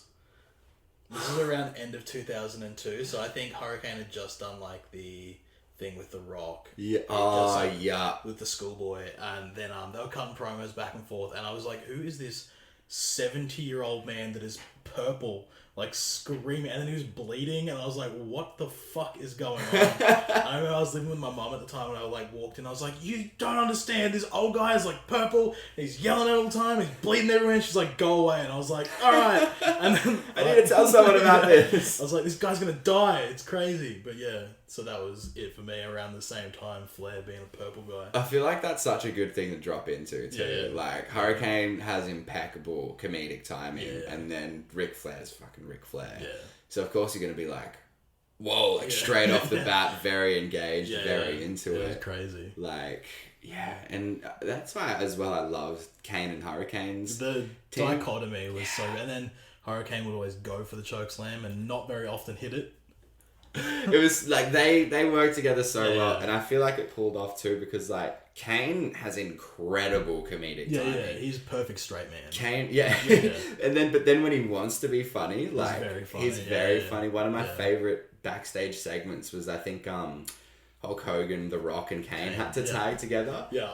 And he just wanders back into there, like does his Rock impression, does his Hulk impression, and it's then just straight back to normal. yeah. Yeah. And then just like walks off, and you're like, who is this guy? Yeah. Like, what is he doing? And he kept that going up until he was doing stuff with Daniel Bryan, Yeah. like a few years ago. Which was great. Yeah. That was like a revival of his career completely. That was something of like, this shouldn't work, but it's does. working so well. Like, I think it was one of those happy accidents. Yeah, especially with like at the time, the stigma on Daniel Bryan was he was too boring. Yeah. Because he was just wearing the maroon. Yeah. With the regal gear. And like, just a really good technical yeah, wrestler. which like, I've still froth those Danielson McGuinness matches. And this stuff's so fucking good. Yeah, dude, there's way more indie stuff that I need to get into from way back when. Because, grew up, I didn't even know about like indie wrestling until I know like my first indie guy actually was John Moxley. Really? Yeah. CZW Moxley. Yeah. Crazy. Yeah. So like, Wow. I can't even remember how I'd like fallen upon it. Was CZW. Yeah. And I'm like, oh, this guy's like quite crazy. Yeah. And I watch his promos and I'm like, oh my god, Such this a good guy's talker, insane. And then I find out he's like Dean Ambrose in WWE, and I was like, when I jumped back in, he had just signed to FCW. yeah. So then I went back and I was like, because I didn't know about who he was. I knew about Ring of Honor, so I knew about like Punk and Cabana, Hero, Jimmy Rave, and all that shit. Yeah. And then I got back in, and Chris Hero, Claudio, Mox, and Seth Rollins had just signed to WWE, and I was like, who are these other guys I didn't know about? And then that just like opened everything back up, and I was like, Sammy Callahan. Oh, and man. I was like, fuck me. Yeah, because again, like Sammy was someone who, like again, I wasn't familiar with his indie stuff, but he was, even when he just came to NXT for that little bit, like he was so engaging on camera. Yeah. And I'm like, okay, this guy's like, who is he sort of thing? And now he's a wild card. And even then, it was like such a difference from the Death Machine he was doing like a couple of years before that. Because like, I jumped back in at the end of 2011. I got out for a bit. Was he like a deathmatch wrestler as well? He was a back CZW then? guy, yeah. Him and Mox were like Switchblade Conspiracy. Right. And CZW, and they'd cut like these crazy promos. Cool. Yeah, I don't think they'd do like stuff like Zandig and Drake Younger and all that crazy shit like Sick Nick Mondo. Have you seen his documentary? I feel as though that I did at least watch some of it, because like he was another person I just stumbled across, and then I was like, okay, I'm watching his highlight. It came out a couple of years ago. It's called The Trade. It's on Amazon Prime. Yeah. It's very good. I might have not seen that documentary, but I feel like I'd watched something on YouTube that was like a lot of stuff about Sick Nick Mondo, because was he the guy who took the move like off the truck into the back of the ute or the roof or whatever it was? Zandig and Joey Janela. Right, so it was Joey. Okay. Yeah, so before that, Sick Nick Mondo was like taking the whippersnipper to the stomach. I think that was the thing that I saw, and I was like, who is this guy? That's in there, and it's like, what the fuck? Because that's disgusting, man. Yeah. Like, the blood sprays off him. I just watched the Nick Gage Dark Side of the Ring as well. I haven't watched that yet. Man, it's so fucking gnarly. Yeah. They show like him going through the light tubes and like cutting under his armpit. Fuck, it's brutal. Yeah, because was it Nick Gage? I was listening to a Talk Is Jericho thing the other day. It wasn't Nick Gage, sorry, but it was the deathmatch one he did the other week. Yeah, pretty recently, and just like. Yeah, some of the injuries that these guys talk about, which is the risk you run doing deathmatch wrestling, man. 100%. But like hearing, I think that they had something with like light tubes tied to a ladder that had broken, so they were just basically like shanks waiting there. Homie had fallen and like sliced his armpit. I hate that shit. Up his bicep. I hate it. Just apparently within seconds he was like almost bleeding out. Yeah. And he's just gapping to the back. Marco Stunt was there and was like, "You need help right now." And Marco, like freshly, I know, 21. Poor kid, man. And like seeing stuff like that, and like there's the controversial topic of people looking down on deathmatch wrestling for what it is, but it's like, you know, it's like its own. If we're thinking about like wrestling, let's say comparing it to like music, deathmatch wrestling is like maybe your grindcore or like your deathcore and stuff like that. Yeah. It's not for everybody, but it's there for the people just that want it. It's still the same art. Yeah. It's just done differently, and you know there are people there who aren't going to be able to put on like massive spot fests or do 450s and do all this crazy stuff, but they're going, okay, well, I'm willing to put my body on the line in a different way. Yeah, have like a lot of shock value and tell these stories in a different way. Yeah. Like, I still think it absolutely deserves to be respected for it. Because when I watch it, I go, oh, shit, I wouldn't do 80% of this stuff, you know? Watching it makes me cringe. I'm just like, fuck. As soon as like the cheese grater comes out, I'm out. I'm out on the cheese graters. There's some things I think are too far. Like, one, oh man, actually my skin just crawls right now thinking about it. I think it was somewhere in Japan, but they had like a large wooden board with like upturned kitchen knives on it. Fuck me. And a dude's just body slammed a guy on it. That's fuck. And I'm like, okay, that's kind of fucked up. The guy sits up and like there's literally like chunks of his back like are folding over because of how deep it went. Jesus and just Christ. It basically looked like an instant waterfall of blood. And I was like, nah, man, like, that's too far. That's too far. That's too far. Yeah. But, like, still, again, being willing to put your body through that kind of stuff solely for the purpose of entertaining people. Yeah. And then, again, like, suspending disbelief because you think people are actually dying. I mean, it's the closest you can get. That's not really suspension. It says deathmatch for a reason, you know? So, yeah, like... I ask myself sometimes, I'm like, would I do a deathmatch? Yeah. Like, I don't know. I'll cross that bridge when we come there. But there is a deathmatch at Venom this weekend. Sick. Yeah. Rip Riley. Yep. And a man called Jackson Spade from down in New South Wales who's like fantastic deathmatch wrestler. Yeah. Really nice guy too. Okay. And when that got announced, I'm like, someone's getting done for murder. Like, it's going to be one of like those matches. And I haven't seen a death match live before, I'm really hyped about it. I think the closest I got was a Rip Riley match at the New Globe, and I was like, this is pretty violent. Yeah, it was just like a hardcore or something. I think so, yeah. And then I think on the same show there was a ladder match that had Combat Wombat in it, and he pulled out a step ladder. Oh, dude. Yeah. I love step ladder spots. To do a superplex. And everyone just chanted, please don't die. It was pretty sick. I was like, that's good stuff.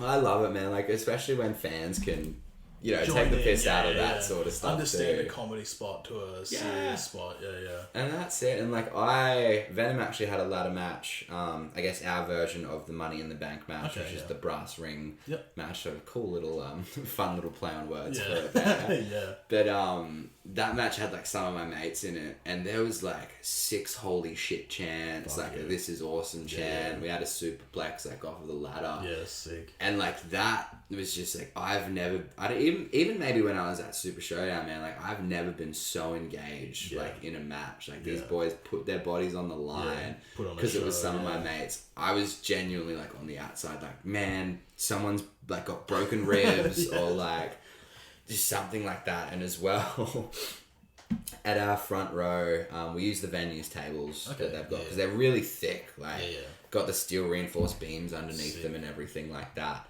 Moves have been done on them a million times before. The things don't budge. They don't break or anything like that. Old, I am the table. Yeah, pretty much, dude. Pretty much. Like, they can take a beating, basically. And, like, we'd already broken one of the venues ladders from that. So we're like, okay, we're probably going to be in a bit of shit. But it is what it is. We can buy them another ladder or whatever. at some point in the match, Rip Riley tombstoned. Do you know Jake Nova? He's yes. like another, yeah. Jake Nova's pretty sick. Yeah, dude, Jake Nova. I remember when I saw him at that UPW show I was talking about earlier, and he was just doing like the long tights, almost like a Shawn Michaels-y type thing. Yeah. And then I saw him a couple of years later, and he was doing what he's doing now, like the Showtime. the trunks and the flap and the Jordans. Oh, I and all that love stuff. his gear, man. It is so He sick. has like my favorite gear, I reckon. He's probably like the most pro-looking pro. Yeah. Yeah. And he's super good in the ring too. Great. Like it's He's actually really good. this weekend's got him versus Adam Brooks. Oh fuck. And apparently they haven't wrestled before. Fuck And I'm like, off. That's so dude, when that got announced, I'm like, you're joking. That's gonna be a 5-star. That's excellent. Like That's it'll be so awesome. And yeah, so this match had already been chaos. We've broken a ladder. Rip and Jake are like fighting on these tables, like the front row and whatever, teasing some spots, and then Rip goes for it, like he does a tombstone power driver with Jake. The table explodes. Fuck. Like I was watching from the side, it sounded like a gun went off because of how thick these things are. It's just gone everywhere, and because as well, like everyone who goes to the shows knows, like people lost their minds. They were like, "This is absolutely crazy." Boy. I know. He's a huge man. You got like a give or take 130, 140 kilo guy with like another dude. What Jake's probably 80 to 90. Crashing down on this table. Crazy. And like, I was blown away because my first thing was like, they don't break. Yeah. That sounded like a car crash. Yeah.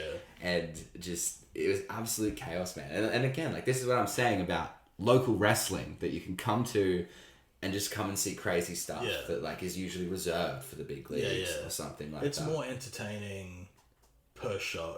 Yeah. Than a Monday night. Yeah. Dude, without a doubt, because Monday nights are just shit.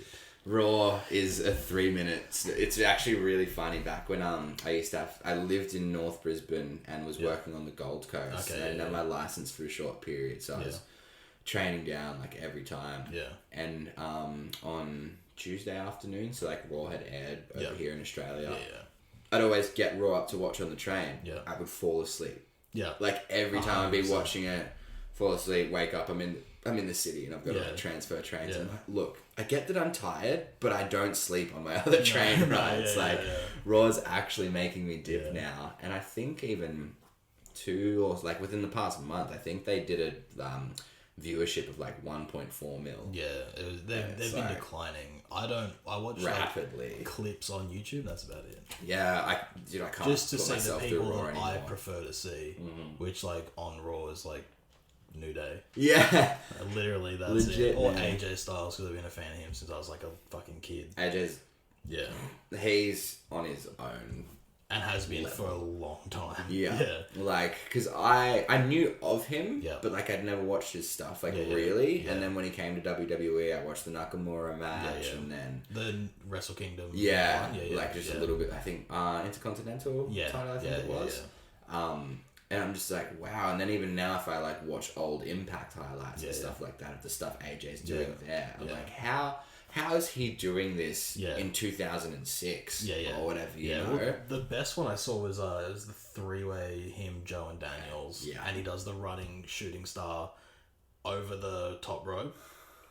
And it's insane. I know that even clip. As a kid, I was like, how the fuck did you do that? Yeah. Yeah. And it's just... He can make anyone who he's in the ring with look 10 times better than any of their previous matches. Even what he's doing now, he has someone who's like just size. Completely green. Yeah. Completely green. And then he's just like looks like a pro. Yeah. Because he's with AJ. It's absolutely crazy. It's like when AJ had his matches with Jinder over the WWE Championship. And like, you know... I bought into the meme for a bit. I was like, yep, can't hinder the Jinder. Like, he's the champ now. But, like, I honestly didn't really enjoy his matches a whole lot. They were pretty, like, stock standard. Yeah. From his time in developmental. Yeah. Like, that was like I don't want to shit on the thing, but it was like, it wasn't a main event level matches. Like, I was watching those things. I'm like, this should be somewhere else on the card. Yeah. Like, it wasn't something that someone like Brian and AJ could put on. Exactly. Yeah. And then when AJ had his match with Jinder, I'm like, I'm into this match. Like this, AJ's making him look like $1 million.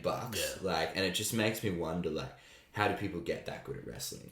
Because AJ doing matches, you're just like, this is just significantly better than whatever else that guy's been doing for the past 3 months. Yeah. So just the respect for AJ Styles is deservedly huge. I think there's like a big like gap in the people that were from like an independent level coming up to that, because then you look at guys like Brian and Punk and Joe and Seth and Dean and all that stuff, like they're just great in ring completely. Like I watched WrestleMania as it was coming, the one this year. I watched it like I'd watch a match and then dip out and then like go back and see what I missed. Yeah. The Seth Cesaro match I watched in full and I was like, this is incredible. I actually still haven't gone back to watch that one yet. So good. Yeah. It is so good. And there's like callbacks to like other people on the indies. Like at one point Seth hits a Chris Hero move on Claudio and I just started screaming. I was like, what the fuck? And then, like, well, that's what you get when like people who are in the indies so long ago, friends with each other for so long, they just like hit old stuff that both of them know. Yeah, and probably Chris Hero had a big pop too. Like he was saying that, like you cheeky bastards. Yeah. But like, having that chemistry with people for so long and then giving them a stage like Mania to just go out there and do whatever. Yeah. Like it's going to be a wicked match because they're incredible wrestlers. Yeah, they are both so great. Good. Yeah. Incredible, and have been for a very long time. Yeah. So they're only just going to get better. Yeah. Which is good. Yeah. And I feel like there's people like that in Australia that are like hitting their peak now, but don't have the platform to show it as regularly. So hopefully if the Australian scene pops up to a point where it used to be like in the 70s and stuff, it would just be like great and everybody can make a living off doing what they love to do. Yeah, and fucking see. As you said, like I think it's getting close to it because there's a lot of Australian signings like going on overseas and everything like that. So I think once the COVID stuff kind of breaks down, like Brooksy and Slex get to go do their ROH stuff, and then our new like Australian crop go through NXT. Yeah, I think people are going to start being like, okay, like we need our eyes on Australia. Like they're all starting to take it really seriously down there. Yeah. We got to bring them in, sort of thing. Yeah, where a couple of years ago it was to break through in America, you had to go to England. Yeah. With like Tony Storm and Rhea Ripley and Travis Banks. Yeah. And then Mark Davis and Kyle Fletcher were like the last two to do it. But yeah, I'm stoked that like it's now becoming a thing where like Australian talent is getting the recognition they deserve. Yeah, starting to be taken seriously. Which is like, it's very exciting. So on that regard, I'm like, okay, cool. Like this was a good time to get into wrestling. To step up the game, you know? Could be you next. Yeah, who knows, man? Sick. Who knows? We'll wind it down and we'll do top 5 bands and top 5 wrestlers. Damn. Get you on a double. Holy crap. Okay. Do I have like is it like top 5 bands like ever, or am I like just gonna say like top 5 like Australian bands? We could do of all time. Yeah. That's hard, and it's gonna make me seem like a bit of a dweeb. my top band of all time, like without a doubt, is Red Hot Chili Peppers. Yep. Like that was the first band that got me into music. Yep. Like Dad used to play their Live at Slane Castle DVD, I shit you not, every weekend. Fuck yeah. Like he'd just play it, would do housework and whatever. And then there was just one day I like actually sat down and watched it, and I was like, oh, like this is making me feel stuff. Like okay, this is actually really cool, really entertaining. Fell in love with them from there, and like a band's never ever gonna top that love that I've got for them. Second, Bring Me the Horizon. No, that's sick. Soz not Soz about it. No, that's sick. I've been a Bring Me mark for years, and like again, that's like a always will be sort of thing. Like you can always listen to their music and go cool. Especially now, there's like such a wide range of what they do from the beginning to now. Like I think that's the Spirit album is probably the best thing they've ever written. It is incredible from top to bottom. It was so different, you know, and they've got an album for any mood that you might be feeling. So big love for them, even if it's a bit normie. Say what you will. And I don't want to, let's say, like, bias it or anything because of mates, but, like, when I think about it, like, Gravemind's really, really up there as well. Like, the feeling that I get when I'm seeing them live is, like, just unlike other bands, really, that I do see live as well. I've got to throw them in there. I've always had a massive soft spot for Asking Alexandria. That's sick. They're one of my super so like early metalcore bands as yeah. well, and for me personally too, like hugely influential on my vocals. Yeah. Like when I was trying new stuff out, or At the time, they were very broad, like vocal. had a lot sound. of like the synth stuff going on Yeah. too, and Danny's a great vocalist Yeah. as well. He went through a shocking Yeah, period. I saw him in that period, and it was not very good. Yeah, I saw a show they did at Tivoli with Amity, and like he was okay when I like saw him that night, but then like I'd seen him in a Soundwave, it was god awful. When they did Death to Destiny album, I completely forgot that they did that set. Yeah. I remember I was once looking, I think it might have been 2013 maybe that they'd done that. Okay. But I was like looking at old Soundwave lineups a couple of months ago, and I was like, wait, yeah, Asking Alexandria, like, oh, and then I saw like the big Death to Destiny post, and I'm like, I definitely went to that, but again, it mustn't have been up to standard because it blew over my head. It was fucking pretty bad. Yeah. And especially they played just after AFI. And AFI just crushed. Good following that, bro. They crushed. Yeah. So it was just very bad. But they're sick. They're a great band. Yeah. Yeah. And then a fifth one to round it out. That's real tough.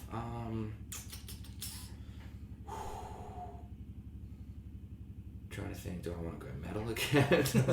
At least diversify it a little bit. Who is a band that I can listen to at any time? Probably again just I'll give this one another throwback to Dad, like Metallica. Yeah. Can't go wrong with them. Yeah. They've been doing stuff for as long as they have for very, very good reason. Yeah, yeah. And again, some bit like when it came to my guitar playing, definitely very influential on how I was learning and going through that. And top 5 wrestlers is probably even freaking harder, dude. It's definitely a hard question. Definitely AJ. Definitely AJ. Definitely Moxley as well. Like, I just know that anytime those two are on screen, my eyes are glued. Yeah. Like, whether it be from the moves, the match, or the story that they're telling, like, they're perfect at it. Do you prefer what he's doing now? Moxley? Yeah, compared to Dean and then pre-WWE Moxley. Like, I'd say because... Like I discovered him when he used to be John Moxley, and I guess didn't have as much of the understanding for wrestling that like I've got nowadays. But I just still thought, wow, his promos are cool. This guy can do a real good hardcore match and everything like that. And I liked his Ambrose stuff. I actually, when he won the WWE title, I actually got really emotional. I didn't cry, but like my lip was like trembling a little bit. I felt like my eyes watering up, and I was like, "Cool, man, you deserve it." And then, you know, as they do with a lot of people, he was booked pretty shockingly for a lot of his run. So seeing him now, just being able to have full flexibility with what he's doing, you can tell he's into it, that he's passionate about it. So yeah, really big fan. And like AJ as well, again, because I hadn't super gotten into his indie stuff. Like there's still things I've seen here and there, but he just makes the most of what he's got. Yeah. Like no matter what he's doing when he goes out there, you're like, cool, this is at least going to be good. Yeah. Like, and I'll enjoy it and everything like that. Shinsuke. Yep. I his showmanship and just his whole presence, everything about him. Because my only hearing of him prior to coming to WWE was the match with AJ. Yeah. I was like, okay, cool, like, Japanese guy, very eccentric, very good presence and everything like that. And then he just came into the Fed and had that match with Sammy. It was incredible. And I was watching that live. Incredible. I was sold on him straight away. So he's really up there for me. There's literally for those no three. one better for him to be in his first match with as well. I know. Like, so fucking And I think so much of that was called on the fly, personally. I think it was. Like, there's so many moments where I'm just like, you can't say you're going to do that backstage. No. Like, that was just in the moment of them being like, we know how to put on a show. The crowd was so hot. Yeah, and they're both pros. Like, they probably wouldn't have wanted to call anything before. Easy. Yeah. Those three... I've become a very big fan of Drew McIntyre ever since he came back to the Fed. After his indie run? Yeah, like, because I've watched a couple of things here and there. He's actually someone who I've been trying to watch to kind of try and, like, get a vibe from. Like, I'm tall, got long hair and a beard, so I'm like, okay, if there's some stuff that I can take from him for kind of my own wrestling work, hopefully I could make it work, you know, and stole the Claymore as a finisher for myself. I got to do something with these long, lanky legs.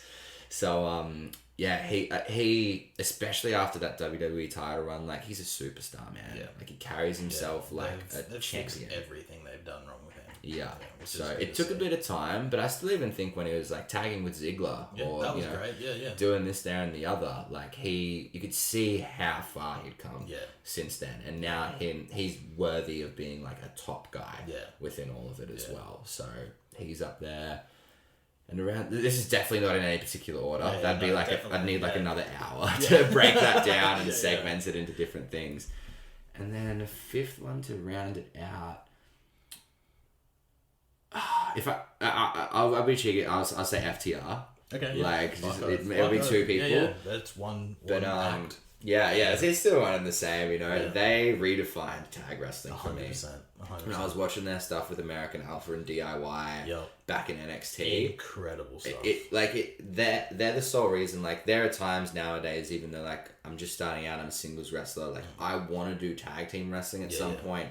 Purely because of how FTR / The Revival made me feel when I was watching their matches. They made it relevant again. Yeah. And the only other team doing that were the Bucks. But, like, not on that level. Yeah. They were doing it in totally different ways, you know. Yeah. Like, the Bucks were just flashy. Tag team flashy, but geniuses. The way that they can string together tag team matches is, like, unparalleled. Yeah. And then you just got old school heel. Classic. But, like, wrestling, every time they were in the ring with anyone, like, they were so good at it. I'm like, damn, I want you to get beaten because your heel work is so good. Yeah. But then after the match, I'm like, oh, like, I had so much respect for them. Yeah. Because, like, with us, like, you know it's a work, but when you want to see someone get beaten, even though, like, you respect them and stuff, you're just like, God damn it. Like, how are you so good at doing that? It's ridiculous. So and they just had perfect timing with everything.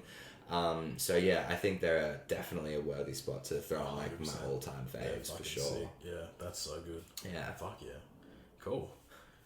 Righteous, man. Righteous. This time absolutely flew by. Yeah, hey. Fuck yeah. Well, just to end it, do you want to hit your socials and anything you want to plug and then...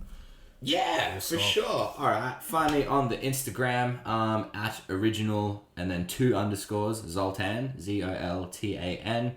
And then as well, I do a little bit of photography on the side. So that's Zoltography, Zoltography. And I don't really do much special and important outside of that. However, follow Venom Pro Wrestling on socials as well. Not too active on Instagram, but VPW, Venom Pro Wrestling on Facebook. And yeah, if you want to keep in touch, get in touch, follow our stuff. Hopefully you can see it at a show in the future sometime if I'm lucky. Fuck yeah. Sick.